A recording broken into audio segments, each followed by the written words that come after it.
implicated in these files. Regardless of the reason, if these files are heavily redacted without justification, Americans will know that they are once again, this administration, siding with the rich and the powerful.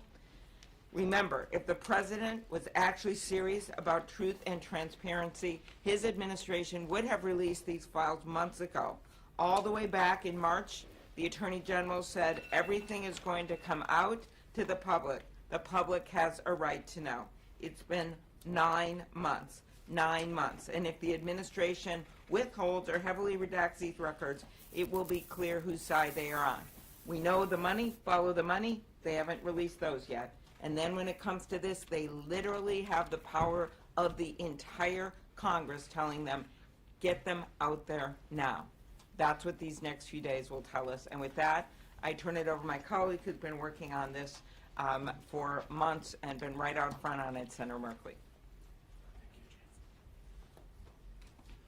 We smell a rat. Why? The president campaigned on releasing the files. Pam Bondi assured everyone the files would be released.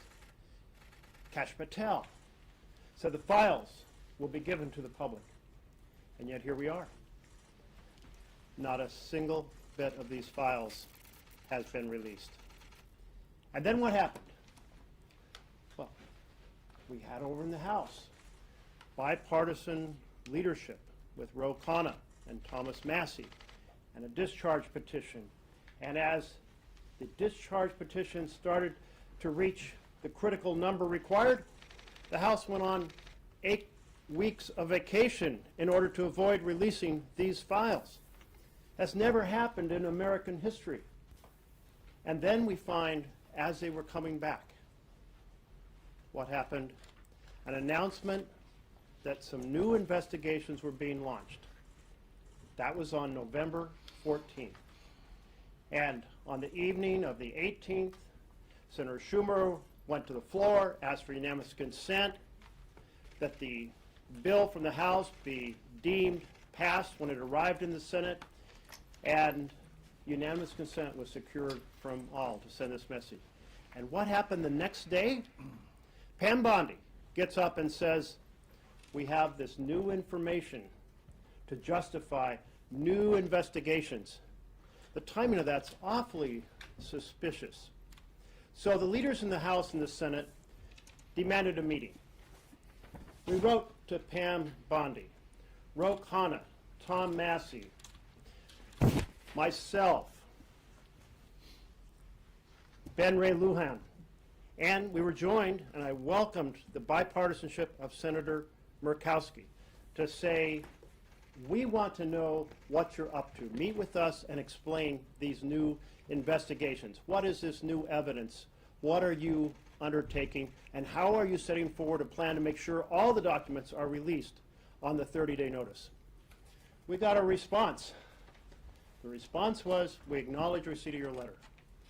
Now that's it. So one of the things to watch for is the argument that vast sections had to be redacted in some cases to defend the integrity of some newly invented investigations. One way or another, we anticipate that Trump is going to continue to hide the files that should be released. We must not let it happen. We must not let it happen because we are about accountability for the perpetrators and justice for the victims, and that will not happen unless there is transparency and the documents are released in whole. Thank you. Senator Blumenthal. Yes, thanks to my colleagues, most especially to Senator Schumer for being so steadfast and unyielding. I think we need to recognize why we are here. We are here because of the survivors.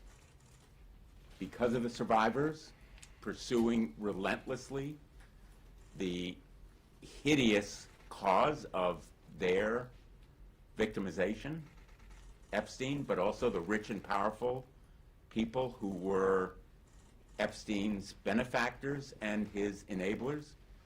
The survivors created that public pressure that led to the law forcing release of these documents.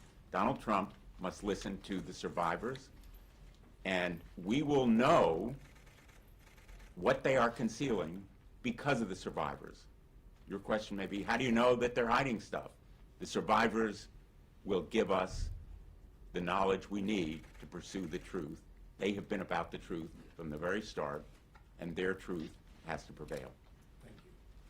And so, as I mentioned, we've had a task force of 13 members. We've divided up in different groups because we know, we believe that they will not give full, open disclosure where there's great accessibility. What is Trump hiding? We're going to find out everything that he hides, that he has hidden. Not just not releasing the report, but once he releases the report, what else he is hiding. And that's why we assembled this task force, and we've had great success, great help from the survivors and their lawyers, from others who have prosecuted. Ron's done a great job on the financial end of it. We're going to find everything out. He can run, he can't hide. Questions on this subject? Yes. What is your sense in terms of the time frame? Is it end of day on Friday, or is it like Well- when you need to have these documents? And if you don't, is there a legal recourse that you are already planning? Okay. The first question. We don't know when exactly they'll release it. They may try to do it at 11:59 p.m. They have to do it by the 19th. That's the law. If they don't release the documents, there's going to be such an outcry from one end of America to the other that I think they'll be forced to do it. Just as they've resisted all along, but we're at this point. The public pressure, you know, as Abe Lincoln said, public sentiment is everything. You've rarely seen so many different political wings of each party come together and say we need this. So we believe they'll be required to do it. Obviously, we would pursue every legal, legislative, and administrative way to get this done as well, but public pressure will be everything. Yes? How are you planning on addressing this if they do release it and it's so heavily redacted that there's nothing that's unusable? Well, the people who wrote the legislation drafted it very carefully. We've been consulting our lawyers on just that issue, and we will be able to first make the point that some of the redacted stuff doesn't have, much of the redacted stuff doesn't have to be redacted, and we'll have chapter and verse on that. And second, we will be prepared to argue that in court. But again, our number one ally in this is the American people, and they are going to demand that it be released. And when we say this and this and this shouldn't have been redacted, what are they hiding there? It's going to increase a lot of heat on them. And clearly, as Senator Schumer knows, having met with them, the victims are not also going to allow this to happen. Right. They're going to be leading the way. They want to know what's in these documents. The victims are already filing lawsuits using the information we've gotten. They are not going to let this just go by the board. Yes. What is your plan for making progress on Senator Wyden's bill with regard to Treasury? Oh, why don't I call on Senator Wyden? We're going to keep pushing to find out what is behind Scott Bessent's stonewalling. The fact of the matter is, on Valentine's Day, before the administration, the Biden administration left, we went to look at the SARS, these suspicious activity reports, and we had the staff of senior Republicans, and we're going to keep pushing on a bipartisan basis to A, get all the facts out, because as Senator Schumer has said, this is not a blue and red fight, and B, to make the reforms that are necessary so this never happens again. Too many banks looked the other way. Too many auditors decided this wasn't important. This was again and again a textbook case of disinterest in suffering and families and young girls, and we're not going to let it happen again. We're also not going to bifurcate this. It's part of one large investigation, one large disclosure. And just as we will do everything we can to alert the public what has happened on the non-financial parts of the documents, with all the horrible things that they did to these women, we're going to continue to keep pressure on the financial parts too. Yes. So let's say these files do get released. Is it just going to be a public release, and you all are just going to let the American people go through them and make come to their own conclusions, or will Senate Democrats, will there be a coordinated campaign? Will there be anything that we can expect next year when you all Well, the return? first step is to get them all released. That will be our first job.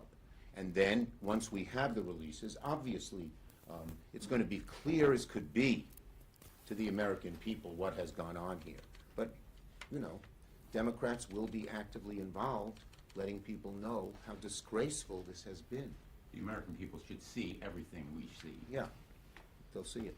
Yes. In terms of the timing, if you need to go to court after the release because it's, there are too many redactions or just everything's not there, is that something that can happen quickly, days, We're weeks? gonna, we have great lawyers who are ready to go, and we will leave it to them as to the best sense of And are timing. you working But with- certainly, we want to let public pressure build and build and build. And are you working with the Republicans on the court action? Because the law was bipartisan, would it We expect that we will have lots of bipartisan support. Thank you, everybody. Oh, last one. What steps are you guys taking when it comes to learning more about why Elaine Maxwell was moved? I don't know if you saw that Susie Wiles, the president's chief of staff. We said saw that. She had no idea, the president had no idea. I'm curious, I don't know whether those will be. She in the should not have been moved, and I think when the files are made public, the pressure on, to disclose how that happened, why that happened, and to undo it will be very, very real and strong. Is that a focus of one of these task That is one of the focuses is on what happened and what they've tried, and what they have tried to do to cover up everything, including what happened with Ghislaine.